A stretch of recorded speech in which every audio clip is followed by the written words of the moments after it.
Pagani Design is doing a great job in 2025. Considering we're in June, we'll really have about 10 new models. And one of their latest models is actually this PDYS020 model. So what makes this watch stand out? It's not the quartz movement, definitely not. It's not the rigid bracelet, which is actually a one-link design. No, it's not that. It's not even the synthetic sapphire crystal, which we get on top here, or the gradient dial. No.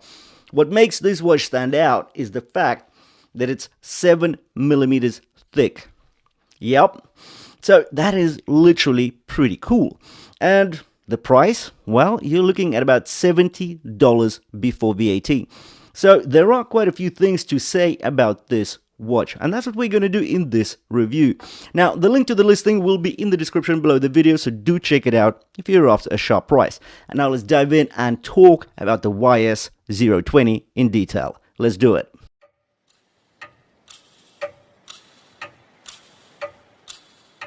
Let's kick this off with the dimensions, because this watch isn't just slim, it's razor thin. The case thickness is just 7 millimeters. And yes, that's partly thanks to the quartz movement ticking away inside.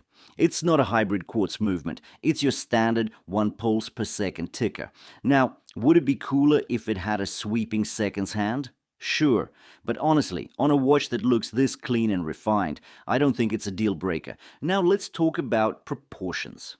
This is an integrated bracelet design, so the lug width at the point where the end links meet the lug hoods is a wide set 26 millimeters. But that tapers all the way down to just 18 millimeters at the butterfly clasp. So on the wrist, you get that bold top end look with a comfortable taper near the clasp. The lug-to-lug length is 51 millimeters. But here's the key thing: because of the rigid, single-link nature of the integrated bracelet and the aggressively downturned lugs, this watch actually conforms to the wrist really well. There's no overhang even on my 6.5-inch wrist. It wears like a bracelet, hugging your wrist, not sitting on top of it. It's a full stainless steel construction, giving it a balanced presence.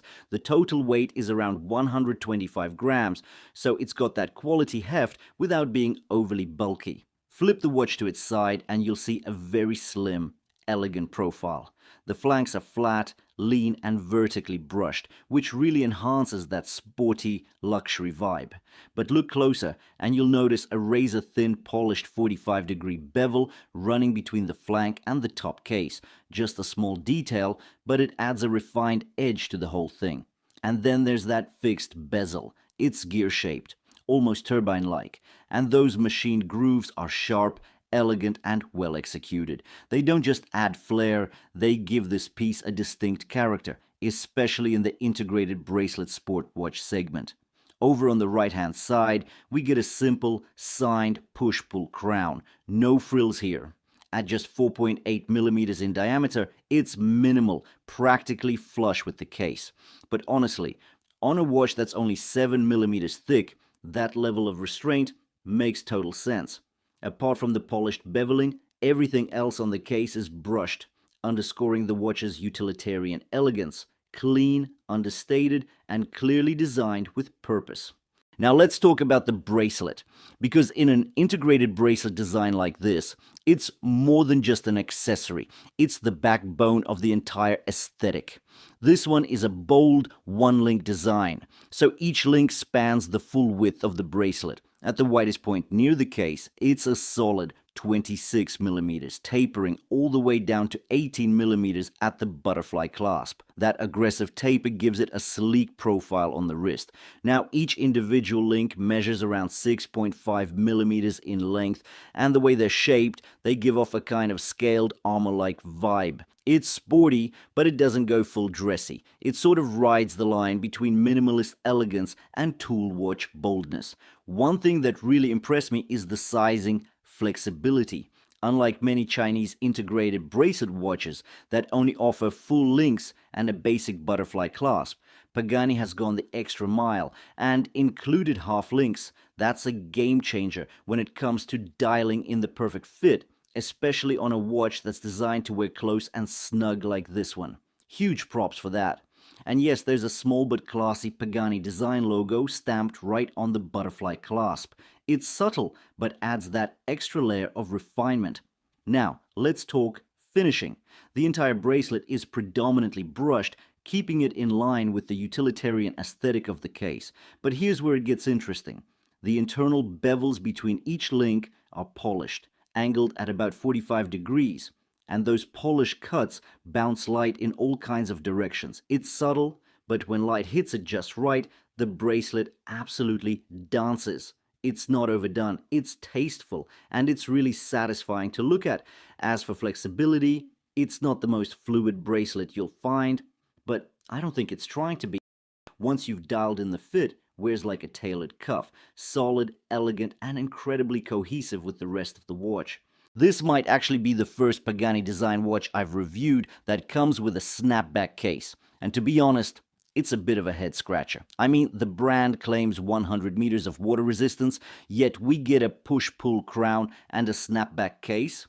That setup doesn't exactly scream dive into the deep end. It leans more dress watch than sports tool. So while it's rated for 100 meters on paper, I'd personally treat it more like 30 or 50 meters. Hand washing, maybe a light splash here and there, but I wouldn't take it swimming. Now, let's shift gears and talk about center stage, the dial and the crystal. On top, we've got a flat slab of synthetic sapphire crystal sitting flush with that gear-shaped fixed bezel. And this bezel, with its finely machined ridges, adds a bit of mechanical charm without going full-blown tool watch. Just beneath the crystal is a vertically brushed navy blue dial that really elevates this piece. It starts deep in the center and subtly fades to black toward the outer edge, giving us a gentle gradient effect. And that makes total sense. Printed in bright white, really pops against the darkened periphery. It's a smart use of contrast that actually improves legibility. As for the hour markers, we get sleek chrome-edged batten indices filled with lume. Very minimalist, very sharp. There's no date window to disrupt the symmetry here. Just the PD logo sitting neatly under 12 o'clock and the word sapphire above the 6 o'clock baton. That's it. Clean, modern, no clutter, just a quietly confident design. Now, about the movement. As expected, this is powered by a Japanese Quartz engine. Reliable, efficient, and yes, a single tick per second. It's noted right there at the bottom of the dial beneath the 6 o'clock marker. And when it comes to lume, no surprises. This is classic Pagani. Functional, but not phenomenal. The lume is there, but don't expect it to light up the night for long. Still, at this price point, around $75, it's hard to complain.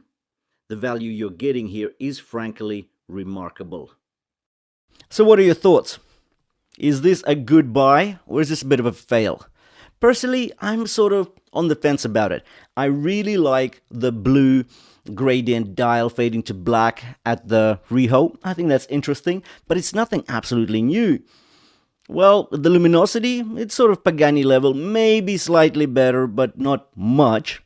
Well, we get a push-pull crown. Fair enough, it's a dress watchy, sporty sort of watch with an integrated bracelet. I'm not sure. But then again, considering it is so thin, that is really, really cool. And the price is good as well. Would I get it for my E? Will I keep it for myself? Not sure. I'll probably be selling it in the next round of my eBay sales. And I'm actually interested to see how much I'll be able to fetch for this watch. Anyways, the link to the listing will be in the description below the video. Do check it out if you're after a sharp price. Thanks for watching, and I'll see you in the next one.